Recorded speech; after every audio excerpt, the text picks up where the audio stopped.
संत श्री अच्युतानंद दास एक ऐसा नाम जिन्हें लोग उनके द्वारा की गई भविष्यवाणियों के लिए जानते हैं।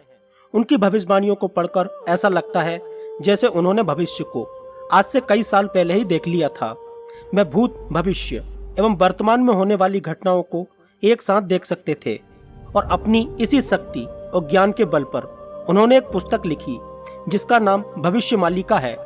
भविष्यमालिका पुस्तक के कई अलग अलग भाग हैं जिसमें की गई भविष्यवाणियां 100% सत्य हुई हैं और आगे भी सत्य होना निश्चित है। उन्होंने अपनी भविष्यवाणियों में बताया है कि कल की अवतार कब होगा, दुनिया के अंत के पहले क्या स्थिति होगी, दुनिया का अंत कैसा होगा, भारत का अंतिम राजा कैसा होगा, चीन की स्थिति क्या होगी, अमेरिका और रूस की स्थिति क्या होगी, भारत की क्या स्थिति होगी, तीसरा विश्व युद्ध कैसे लड़ा जाएगा और इसके बाद कैसे पुनः संसार का विनिर्माण होगा। इन सभी बातों पर उन्होंने बहुत सी महत्वपूर्ण भविष्यवाणियां की हैं। लेकिन विडंबना देखिए कि हम लोग नास्ट्रेदामस, बाबा वेंगा आदि विदेशी लोगों की भविष्यवाणियों को सुनते हैं, लेकिन अपने ही देश के महान संतों की भविष्यवाणियों के बारे में हमें कुछ नहीं पता। नमस्कार दोस्तों, स्वागत है एक बार फिर से आपके YouTube चैनल रहस्य दुनिया हिंदी पर। आज के इस वीडियो में हम महान संत अच्युतानंद महाराज द्वारा लिखित पुस्तक भविष्यमालिका की भविष्यवाणियों की चर्चा करेंगे। ये वीडियो बहुत ही स्टडी करने के बाद बनाया गया है, क्योंकि दोस्तों इस पुस्तक की कोई भी कॉपी हिंदी या अंग्रेजी में उपलब्ध नहीं है, उड़िया भाषा में है, जिसे हम हिंदी में ट्रांसलेट करके आपके सामने प्रस्तुत कर रहे हैं। इसलिए वीडियो को एंड तक जरूर देखना और चैनल पर न्यू आए हैं तो प्लीज चैनल को सब्सक्राइब करके साथ में घंटी वाला बेल आइकन भी दबा दें, ताकि ऐसे ही न्यू वीडियो का नोटिफिकेशन आपको सबसे पहले मिल सके। तो चलिए दोस्तों वीडियो को स्टार्ट करते हैं। आज से लगभग 600 वर्ष पूर्व 15वीं और 16वीं शताब्दी के बीच में उड़ीसा में वैष्णव समुदाय के एक बहुत ही महान संत अच्युतानंद महाराज जी हुए थे और उसी समय उनके समकालीन 5 और भी संत थे। इन सबको मिलाकर पंचसखा कहा जाता था। भविष्यवाणियां करके उन्होंने एक बुक लिखी जिसे अच्युतानंद मालिका के नाम से जाना जाता है, जिसमें उन्होंने सनसनीखेज भविष्यवाणियां की हैं। उनकी भविष्यवाणियां नास्ट्रेदामस की तरह नहीं है कि किसी को भी समझ नहीं आए। शायद आप जानते होंगे कि नास्ट्रेदामस की भविष्यवाणियों की भाषा समझ नहीं आती है। नास्ट्रेदामस की भविष्यवाणियां छंदों के रूप में होती हैं, जिन्हें क्वाट्रेन कहा जाता है, लेकिन इनको पढ़कर कुछ भी समझ नहीं आता है। जब कोई घटना घट जाती है तो लोग कहने लगते हैं कि देखो नास्ट्रेदामस ने तो ऐसा बोला था, लेकिन संत अच्युतानंद दास जी ने बिल्कुल क्लियर कट और सीधा और साफ भाषा में भविष्यवाणियां की हैं। इस पुस्तक में बहुत सी भविष्यवाणियां हैं, लेकिन कुछ महत्वपूर्ण भविष्यवाणियों को ही आज के इस वीडियो में हम जानेंगे।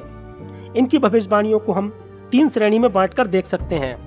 पहली श्रेणी में कलयुग के अंत की शुरुआत कैसे होगी, उसके लक्षण क्या क्या होंगे। दूसरी श्रेणी में जब संसार का अंत शुरू होगा तो क्या क्या होगा, कल की अवतार कहाँ पैदा होंगे, किस तरीके से विश्व का अंत होगा। और तीसरी प्रकार की उनकी भविष्यवाणियां राजनीति से संबंधित हैं, जिसमें उन्होंने भारत, अमेरिका, रूस, चीन आदि देशों के बारे में बताया है और साथ ही साथ उड़ीसा के बारे में भी बहुत कुछ उन्होंने अपनी भविष्यवाणियों में लिखा हुआ है। और उन्होंने बताया है कि भारत का अंतिम राजा कौन होगा और कैसा होगा। सबसे पहले बात करते हैं पहली श्रेणी की। वो भविष्यमालिका में लिखते हैं कि सूर्य अपनी परोपकारिता छोड़ देगा, अर्थात सूर्य जिसे पृथ्वी पर जीवन देने वाला माना जाता है वह जीवन लेने वाला बन जाएगा। जैसा कि हम आजकल देख भी रहे हैं कि कई लोग सूर्य से निकलने वाली परावैंगनी किरणों के कारण स्किन कैंसर जैसी आदि बीमारियों से पीड़ित हो रहे हैं और इसमें से कई लोगों की जान भी जा रही है। वह लिखते हैं कि एक समय ऐसा आएगा जब लोग भगवान को भूल जाएंगे, अच्छे कर्मों को भूल जाएंगे और तो और भगवान के भक्तों और धर्म का मजाक उड़ाने लग जाएंगे।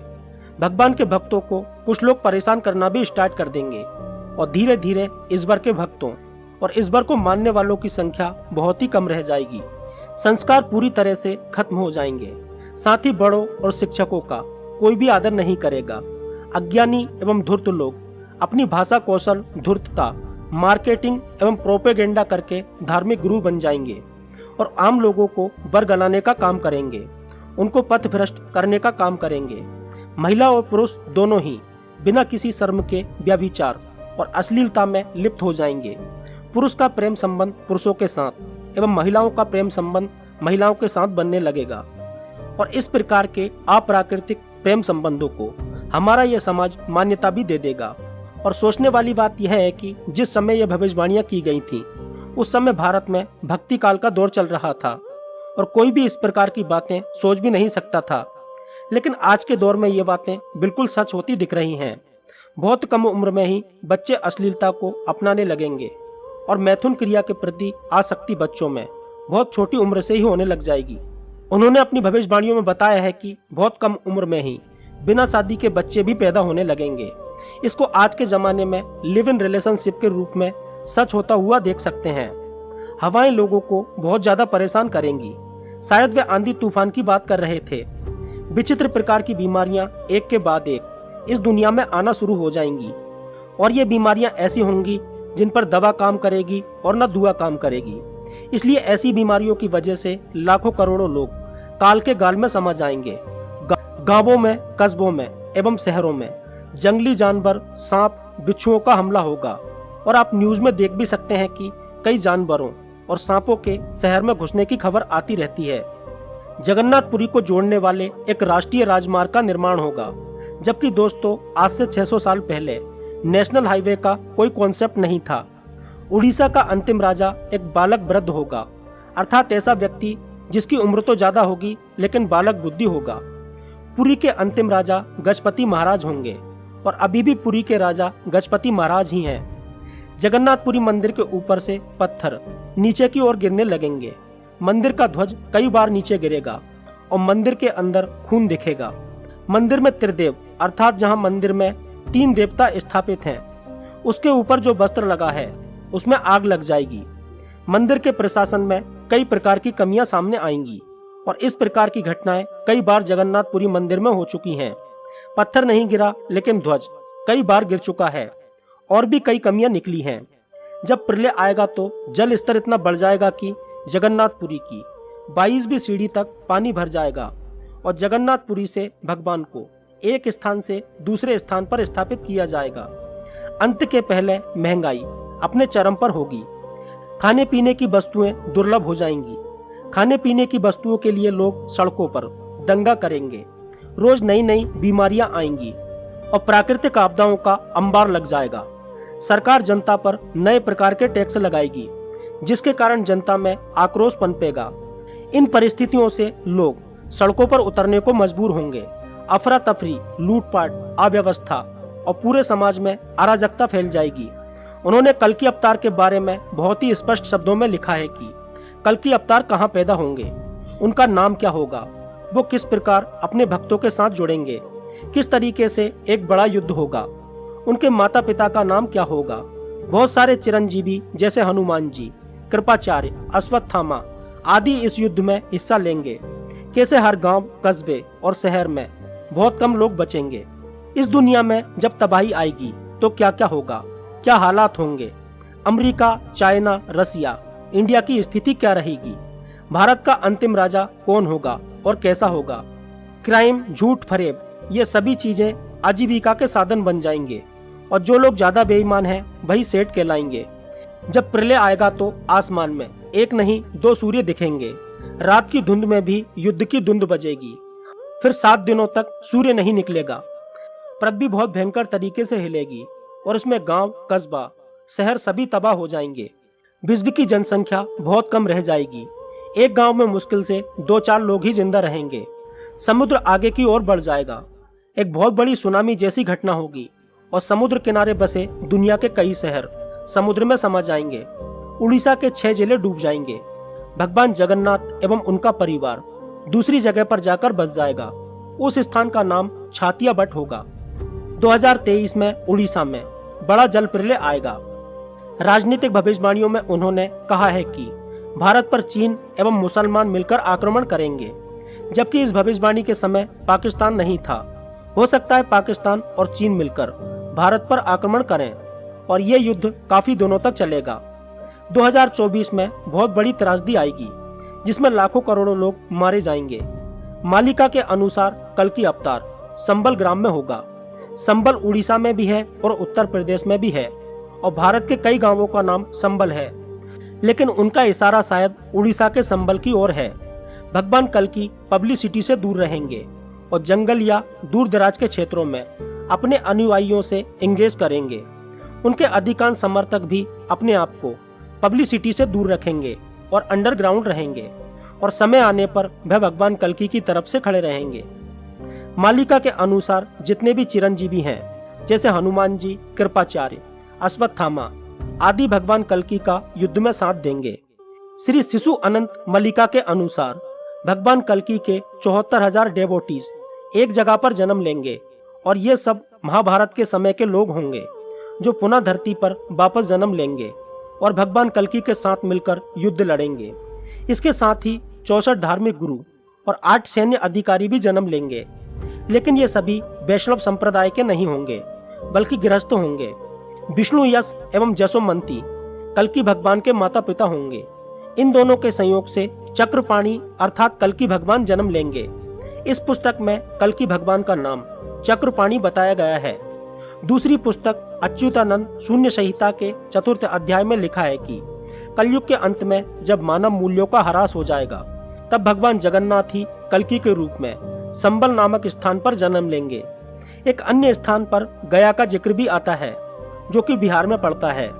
इसे भगवान विष्णु का स्थान माना जाता है और विष्णु शर्मा उनके पिता का नाम होगा। भगवान कल्कि का नाम चक्रधर होगा। बचपन में उन्हें बहुत सी दिक्कतों का सामना करना पड़ेगा, लेकिन अंत में वह इस अंधकार को चीरकर पृथ्वी पर बचे लोगों को निराकार मंत्र देंगे।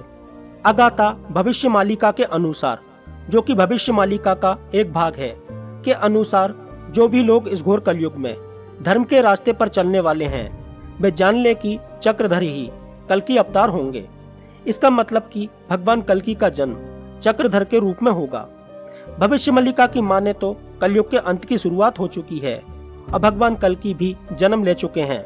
यदि भविष्य मालिका की माने तो भगवान कल्कि अपनी शक्तियों से इस विश्व में एक युद्ध की परिस्थिति पैदा करेंगे और ये युद्ध अच्छे और बुरे लोगों के बीच होगा, अर्थात अच्छाई एवं बुराई के बीच। इस युद्ध की विभीषिका सबको झेलना पड़ेगी। लोग कीट पतंगों की तरह मरेंगे और लोग इतने त्रस्त हो जाएंगे कि त्राही माम करेंगे और किसी अवतार के अवतरित होने की प्रार्थना करेंगे, अर्थात गुहार लगाएंगे। और यही वह समय होगा जब कल्कि भगवान अपने आप को लोगों के समक्ष प्रस्तुत करेंगे। एक भयंकर युद्ध होगा और इसके बाद विश्व की जनसंख्या 64 करोड़ रह जाएगी, अर्थात आज के हिसाब से केवल 7-8% लोग ही बचेंगे और इसमें से भी 33 करोड़ लोग भारत में रहेंगे, बाकी 31 करोड़ पूरे विश्व में रहेंगे। मतलब भारत में भी 100 करोड़ लोगों को मरना पड़ेगा। ये मरने वाले वह लोग होंगे जो धर्म के रास्ते पर नहीं हैं, अधर्म के रास्ते पर हैं, जो लोग बंगला गाड़ी बनाने में इतने मग्न हैं कि मानव मूल्यों को उन्होंने छोड़ दिया है। इस युद्ध के बाद जब विश्व की जनसंख्या बहुत कम रह जाएगी, तब इस विश्व का भगवान कल्कि पुनर्निर्माण करेंगे। इसके बाद 1000 वर्षों तक शांति बनी रहेगी। यदि भविष्य मालिका की माने तो अमेरिका का भी बहुत सा हिस्सा जलमग्न हो जाएगा और रूस पूरी तरह से हिंदू राष्ट्र बन जाएगा। चीन तबाह हो जाएगा और कई भागों में विभक्त हो जाएगा। भारत का अंतिम राजा ऐसा होगा जिसकी कोई संतान नहीं होगी, मतलब कि वह संतान विहीन होगा और एक योगी पुरुष होगा। क्या उनका इशारा नरेंद्र मोदी की ओर था, क्योंकि उनकी भी कोई संतान नहीं है, या फिर वह योगी आदित्यनाथ की बात कर रहे थे क्योंकि वह भी योगी पुरुष हैं और उनकी भी कोई संतान नहीं है, या फिर भविष्य मालिका का इशारा किसी और व्यक्ति की ओर है जिसके बारे में हमें जानना जरूरी है। भविष्य मालिका की माने तो ये दुनिया अपने अंतिम पड़ाव पर पहुंच चुकी है। इसमें लिखा है कि 2025 के बाद का समय एक विभीषिका के समान होगा। तो दोस्तों, ये थी भविष्य मालिका पुस्तक की कुछ महत्वपूर्ण भविष्यवाणियां। आप इन भविष्यवाणियों के बारे में क्या सोचते हैं? आपकी राय हमें कमेंट सेक्शन में जरूर बताना। और यदि वीडियो अच्छा लगा हो तो प्लीज वीडियो को लाइक करें, दोस्तों के साथ शेयर करें और चैनल को सब्सक्राइब करें। मिलते हैं नेक्स्ट वीडियो में किसी ऐसे ही टॉपिक के साथ। तब तक के लिए बाय बाय, धन्यवाद।